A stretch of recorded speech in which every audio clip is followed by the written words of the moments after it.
El sistema circulatorio consta de dos subdivisiones, el sistema cardiovascular y el sistema linfático. ¿Pero cómo funciona el sistema cardiovascular? Simple. Por mencionar un ejemplo, desde los capilares de tu pulgar, la sangre fluye desde tu vena radial, pasando a tu vena braquial para llegar a la vena subclavia y finalmente a la vena cava superior.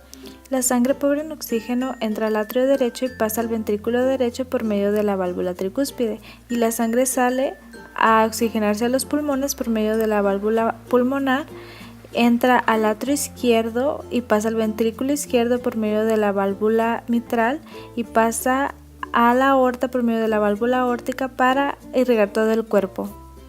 Un adulto en reposo bombea 5 litros de sangre por minuto. El principal objetivo del sistema circulatorio es bombear y transportar la sangre, y así obtener el transporte de gases respiratorios, nutrientes, desechos metabólicos y hormonas para mantener el organismo en homeostasis.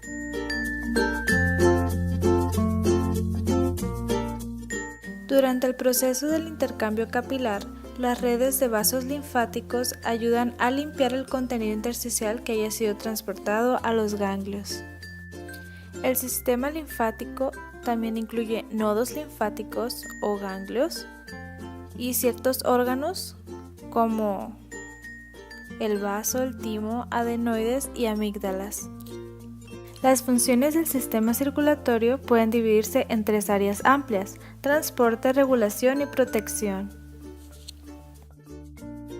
El sistema circulatorio contribuye a la regulación tanto hormonal como de temperatura.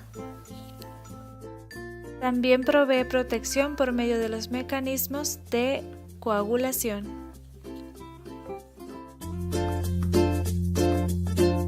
Y la función inmunitaria efectuada por los leucocitos.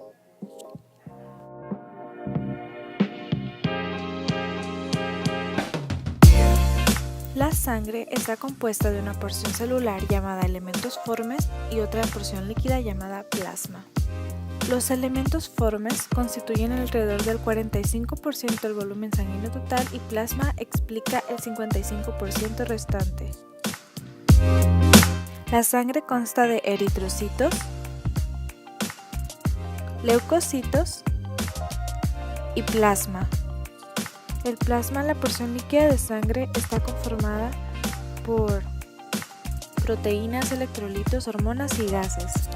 Proteínas plasmáticas constituyen del 7 al 9% del plasma, y estas son la albúmina y las globulinas, que se dividen en alfa-globulinas, beta-globulinas, gamma-globulinas, y también existe la presencia del fibrinógeno. Los electrolitos positivos son el calcio, sodio y potasio, y los electrolitos negativos son el fosfato, sulfato y bicarbonato.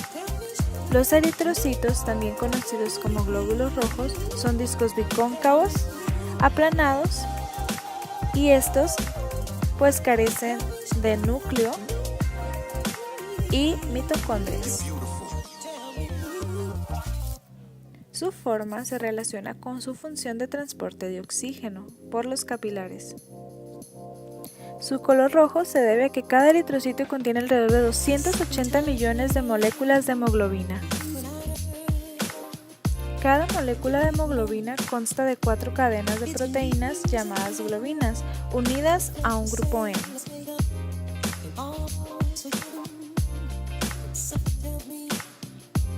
Los leucocitos contienen núcleo y mitocondrias y pueden moverse de una manera ameboide. Debido a su capacidad de movimiento ameboide, los leucocitos pueden pasar a través de poros en las paredes de los capilares y moverse hacia un sitio de infección. Las plaquetas o trombocitos son los elementos formes de menor tamaño y en realidad son fragmentos de células grandes llamadas megacariocitos. Hay diferentes tipos de grupos sanguíneos, y la diferencia entre un grupo sanguíneo y otro se da por los antígenos de superficie que tengan. A tiene un tipo, B tiene otro tipo, AB tiene los dos y O no tiene ninguno. Depende de que sean positivos o negativos si presentan o no el factor RH.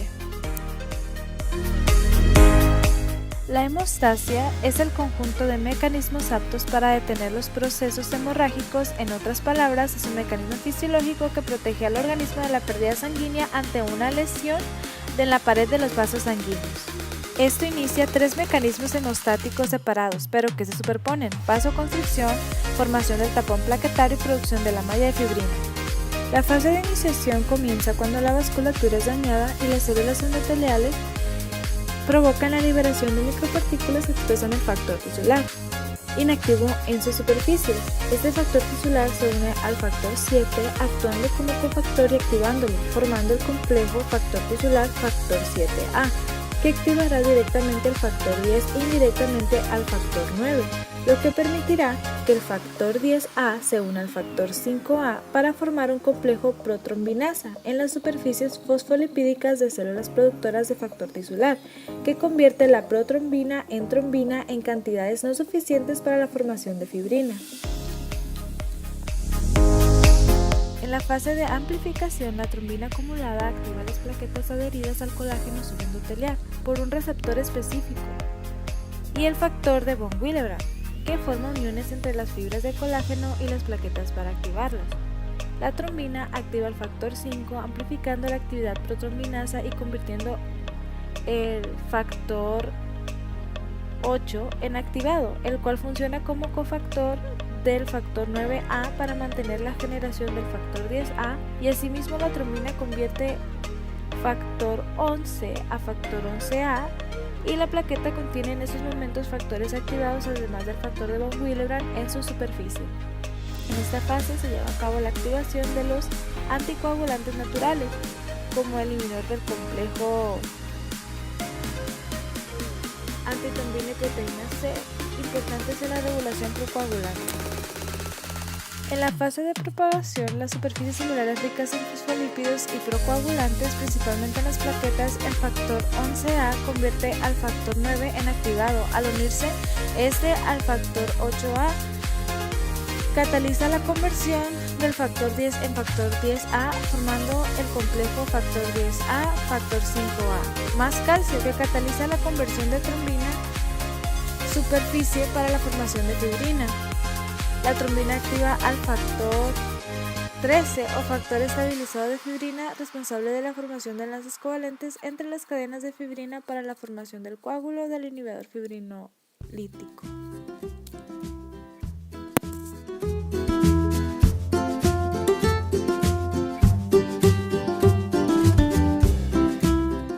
El corazón tiene un peso aproximado de 250 a 350 gramos. Se localiza en la región central del tórax, en el mediastino medio e inferior entre los dos pulmones. La porción puntiaguda de la pirámide está inclinada hacia la izquierda y abajo, mientras que la base mira hacia arriba. El corazón está cubierto por una capa llamada pericardio. Esta se divide en pericardio fibroso, que es la capa más externa del pericardio, en pericardio visceral, y entre el pericardio visceral y el pericardio parietal se encuentra un líquido seroso. El corazón está dividido en 4 cámaras o cavidades, separadas por un septo o tabique. Hay 2 aurículas y 2 ventrículos. Este tiene 4 válvulas. El tejido conductivo especializado del corazón tiene la capacidad de despolarizarse sin ninguna influencia externa.